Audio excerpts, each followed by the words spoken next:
Hello my dear friends, myself Nandini study point में आप सभी का स्वागत है।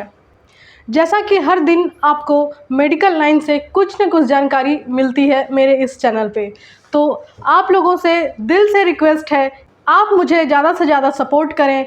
अगर चैनल पे पहली बार विजिट कर रहे हैं तो चैनल को सब्सक्राइब ज़रूर कर लें।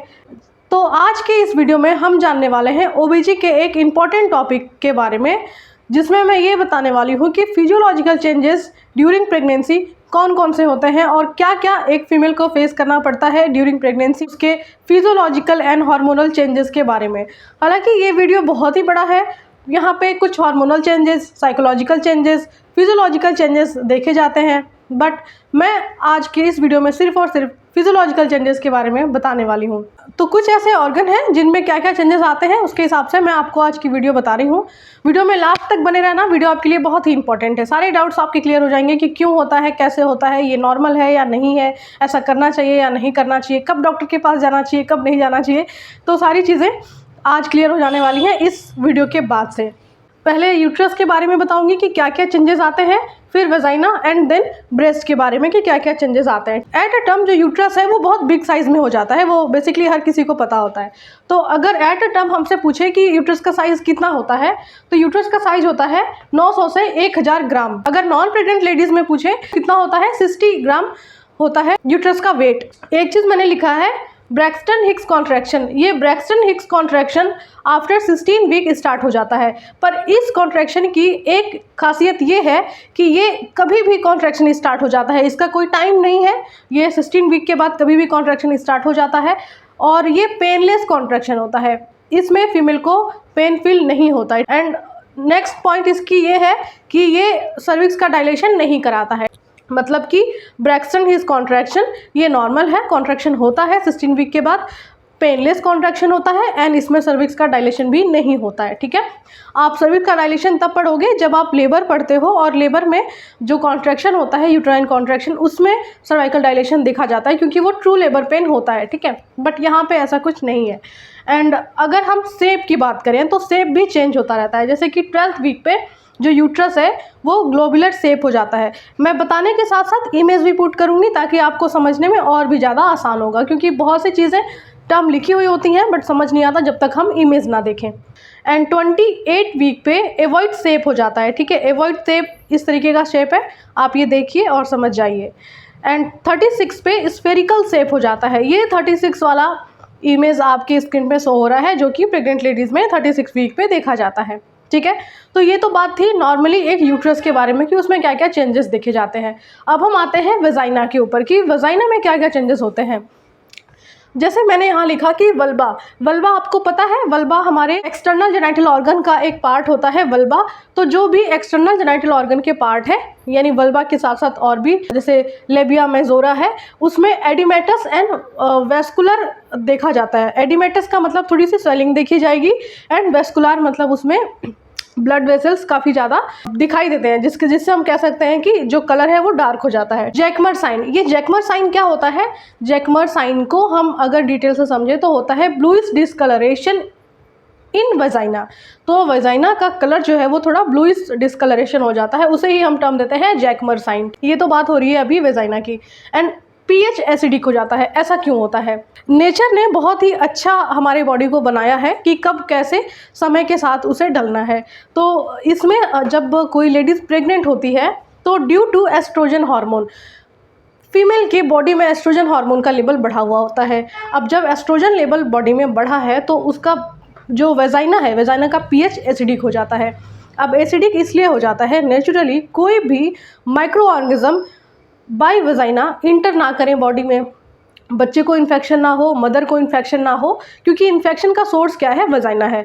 और वेजाइना के थ्रू ही कोई जो कहते हैं ना कि पोर्टल ऑफ एंट्री, तो किसी भी माइक्रो ऑर्गेनिज्म का पोर्टल ऑफ एंट्री क्या है? वेजाइना है। तो उस टाइम पे, प्रेगनेंसी के टाइम पे मेंटेन करता है वेजाइना अपना पीएच, ताकि कोई भी इन्फेक्शन ईजिली ना लगे और मदर और बेबी दोनों हेल्दी रहें। ठीक है, ये रीज़न है।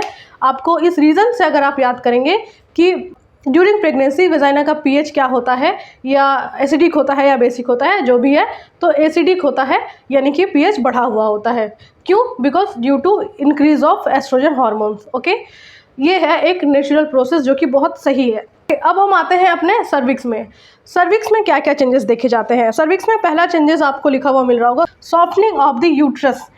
मतलब कि जो सर्विक्स पार्ट है वो बहुत ही सॉफ्ट हो जाएगा। कैसा? जैसे मैंने लिखा है non pregnant lady. Non pregnant ladies में जो सर्विक्स होता है वो टिप ऑफ द नोज जैसा होता है। फॉर एग्जाम्पल के साथ पढ़ेंगे तो और भी ज़्यादा समझ में आएगा हमें। जो टिप ऑफ द नोज क्या है, ये टिप हमारा थोड़ा सा हार्ड होता है, तो सर्विक्स भी थोड़ा सा हार्ड होगा। किसमें? नॉन प्रेग्नेंट लेडीज़ में। बट प्रेग्नेंट लेडीज़ में सर्विक्स जो होगा वो टिप ऑफ द लिप्स, मतलब कि हमारे लिप्स के जैसा होगा, जो थोड़ा सा सॉफ्ट होगा। तो सर्विक्स भी ये चेंजेस बताता है कि प्रेगनेंसी है या नहीं है, ये एक फ़र्क होता है। अब हम आते हैं अपने नेक्स्ट पॉइंट जो कि है ब्रेस्ट।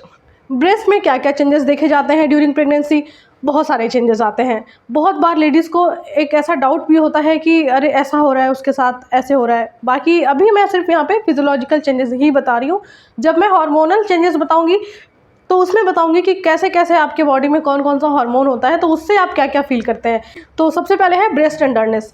अगर कोई लेडीज़ प्रेग्नेंट है तो ब्रेस्ट टेंडरनेस या ब्रेस्ट का हार्ड होना, जिसे नॉर्मल टर्म में हम बोलते हैं टेंडरनेस मतलब ब्रेस्ट का हार्ड होना, ये देखा जाएगा। ये एक कॉमन साइन होता है, ठीक है।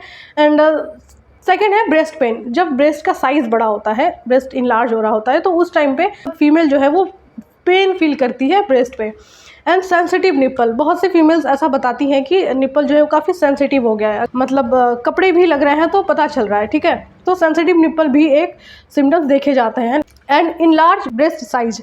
इनलार्ज ब्रेस्ट साइज, जैसा कि अगर कोई लेडीज़ प्रेग्नेंट है तो ब्रेस्ट का साइज़ बढ़ेगा, क्योंकि उसको आफ्टर बर्थ बेबी को फीड कराना है, तो चेंजेस तो आएंगे ही, तो ब्रेस्ट का साइज़ भी बढ़ेगा। And itching on the breast. जब ब्रेस्ट का साइज़ बढ़ता है या बॉडी में एब्डोमेन का साइज़ जब बढ़ रहा होता है, जब बच्चा ग्रोथ करता है, तो एब्डोमेन और ब्रेस्ट दोनों में इचिंग होता है। क्यों? क्योंकि उनके मसल्स जो हैं वो खींचते हैं, जिसे हम कहते हैं हाइपरप्लेसिया, हाइपरट्रॉफी, मतलब कि साइज़ और सेल है वो इंक्रीज़ हो रहे हैं, इसलिए ऐसा देखा जाता है। इचिंग ऑन द ब्रेस्ट वो भी नॉर्मल है।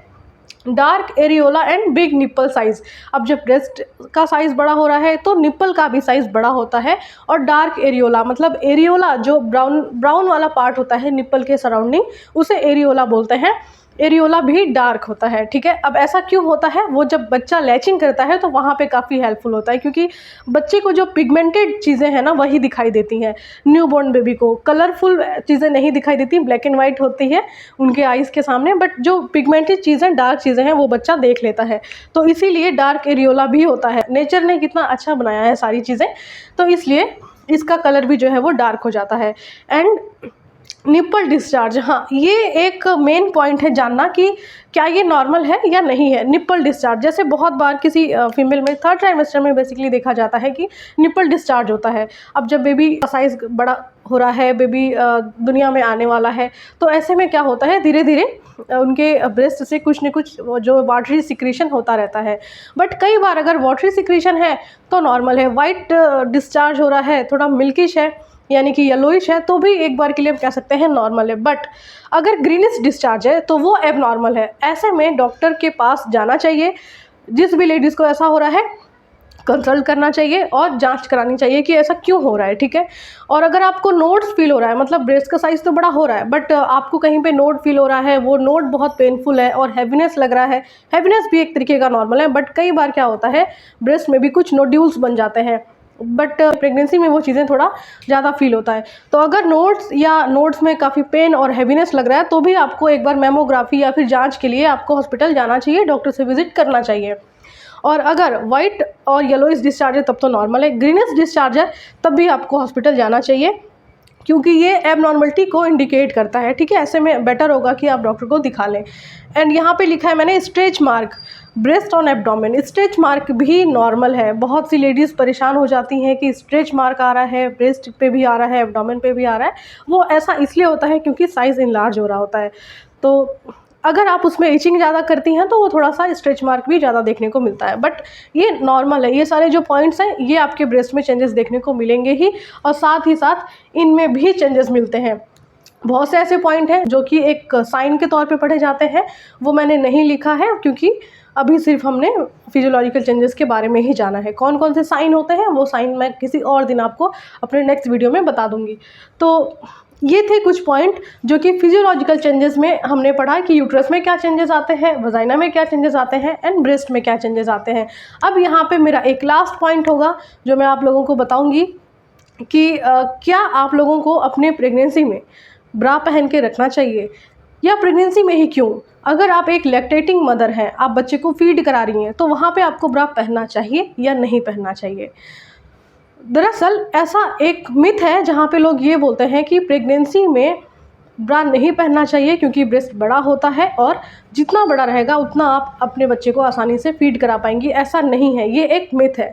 प्रेगनेंसी में आपको पूरे 9 मंथ सपोर्टिव ब्रा पहन के रखना चाहिए, क्योंकि आपके ब्रेस्ट का शेप साइज़ तो अच्छा होगा ही, साथ के साथ जो एक मसल्स में जो खिंचाव आता है उससे भी आप प्रिवेंट रहेंगी और शेप साइज़ बिल्कुल सही रहेगा। नेचुरली जो इनलार्ज होता है वो तो होगा ही, बट आपको सपोर्टिव ब्रा पहन के रखना है। और सिर्फ ड्यूरिंग प्रेगनेंसी ही नहीं, आपको अपने लैक्टेटिंग फेज़ में भी, अगर आप एक लैक्टेटिंग मदर हैं तो वहाँ पे भी आपको सपोर्टिव ब्रा पहन के रखना चाहिए। और ऐसे मिथ में नहीं आना चाहिए कि ब्रा नहीं पहनते हैं। ब्रा आपके बॉडी के लिए बहुत ही सही होगा आपके दोनों ही फेज़ में। तो ये थी एक छोटी सी जानकारी जो मैंने बताया आपको अपने इस वीडियो में, इस टॉपिक के अंदर।